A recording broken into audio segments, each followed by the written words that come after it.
Suspendido ang pasok sa gobyerno at klase sa lahat po ng antas sa buong Luzon ngayong araw po na Miyerkules, October 23. Ayon po sa Malacanang dahil ito sa epekto ng bagyong Christine.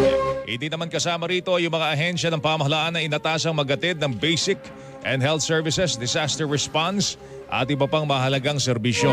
Ipinaubaya naman sa pamunuan po ng mga pribadong kumpanya ang desisyon kung magsususpindi rin sila ng trabaho ngayong araw.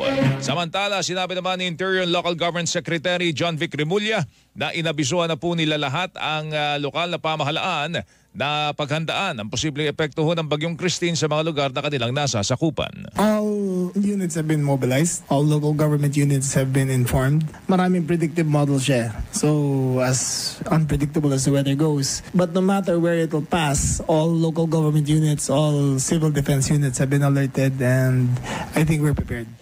Tinig po ni Interior and Local Government